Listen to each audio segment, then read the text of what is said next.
Alors, shalom, mesdames, mesdemoiselles et messieurs, bienvenue dans le processus de croissance. Eh bien, aujourd'hui, je tiens tout d'abord à m'excuser pour cette absence qui fut très longue par rapport à la dernière vidéo de cette série intitulée Comment garder la flamme de la prière.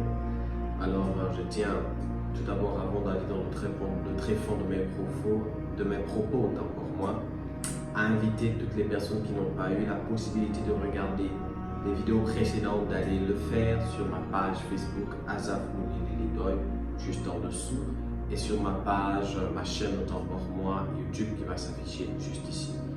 Et après cela, je crois que vous seriez à jour. Alors sans plus tarder, je vous dis à tout de suite. Que Dieu vous bénisse.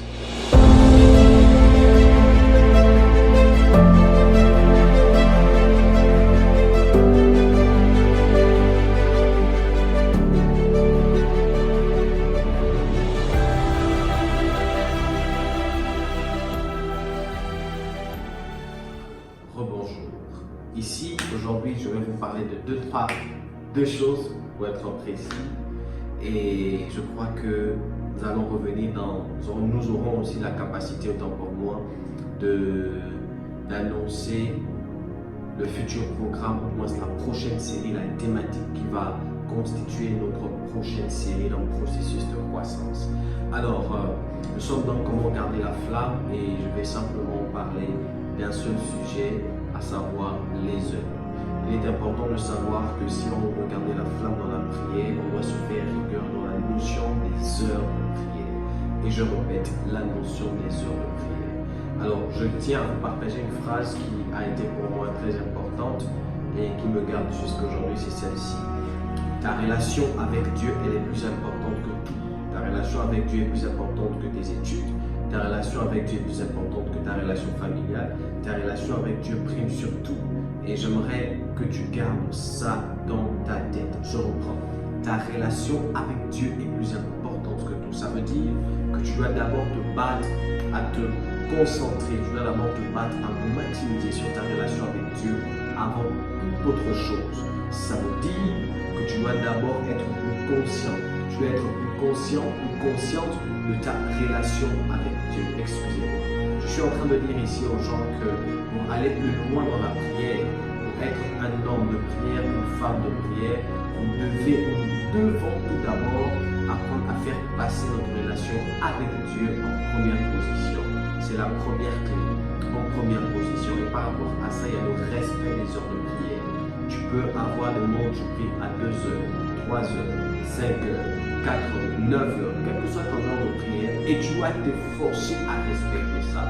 Et je tiens aussi à dire une chose, ça ne veut pas forcément dire que toutes les fois où tu vas te lever pour prier, tu auras la flamme qu'il faut, tu auras le punch qu'il faut, tu auras la force qu'il faut. Non, il va arriver des saisons dans lesquelles tu seras en pleine forme, il y aura des saisons dans lesquelles ce sera vraiment compliqué pour toi, où tu seras, comme j'aime à le dire, Boeing, où prier sera difficile, parler sera difficile, même lire la Bible sera difficile. Et c'est justement à ce moment précis, c'est justement à cet instant précis que tu dois te battre à aller davantage de l'avant. Mais aussi, j'ajouterai ceci, dans le mystère des heures, il y a la notion d'éveil, il y a la notion de veille, ce qu'on appelle les veilles. Donc la division des heures qui constituent des veilles. Et je ne vais pas entrer en profondeur, mais simplement les énoncer ici. Dans le monde spirituel, à chaque veille, il y est rattaché ce qu'on appelle un certain mouvement spirituel ou un certain mouvement d'esprit ou mouvement des anges. Donc, il est important de savoir qu'il y a certaines prières qu'on peut faire à toutes les heures, mais quand on le fait à certaines heures, elles ont plus d'impact que quand on les fait à toutes les heures. C'est ainsi que j'aime dire aux gens de se lever pendant la veille, la porte spirituelle de 24h à 3h, ce créneau de 23h, de 24h à 3h, non pas dans le but de supplier, mais dans le but de déclarer, de prophétiser sur sa vie et de poser des actions prophétiques à ces heures-là, parce que cette heure-là est la porte qui laisse le passage d'un jour et l'arrivée d'un jour. C'est une porte hautement spirituelle dans laquelle on prend beaucoup de décisions. Et aussi, il y a le créneau de 3h à 5h. C'est très important. c'est ce qu'on appelle le chant du coq. C'est ce qu'on appelle le chant du coq de 3h à 5h. Donc, et à ces heures-là, on vient dans le but d'élever Dieu, mais aussi de réclamer certaines bénédictions. Donc, je préfère m'arrêter là, simplement citer ces deux veilles, et si je vous annonce qu'elles feront partie d'un enseignement intitulé le mystère des heures, et dans lequel on va prendre le temps de parler en profondeur, et Dieu va nous bénir. Deuxième et dernière chose, je voudrais nous annoncer ici le thème ou la thématique de notre prochaine session, ou du moins notre prochaine série, dont le thème c'est le chemin de la richesse, devenir riche, le chemin de la richesse. Alors pourquoi devrais-je parler de ça? Cela ne veut pas dire que je suis riche, parce que on ne parle pas seulement d'une chose, ou du moins on n'a pas besoin d'être à un certain niveau pour parler d'une chose. Dieu nous a fait la grâce d'avoir certaines notions, et je crois qu'il est important de le signaler. D'ailleurs, la Bible nous montre Pierre et Paul, qui sont deux facettes du réveil.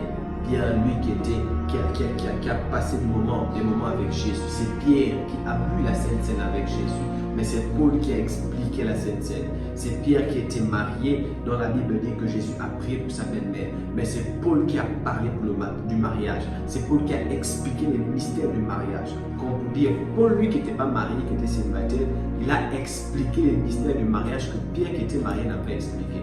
Donc, on n'a pas forcément besoin d'être dans une circonférence appropriée pour parler des thèmes comme le mariage, comme la richesse. On n'a pas forcément besoin d'être riche, d'être marié pour aborder ces sujets.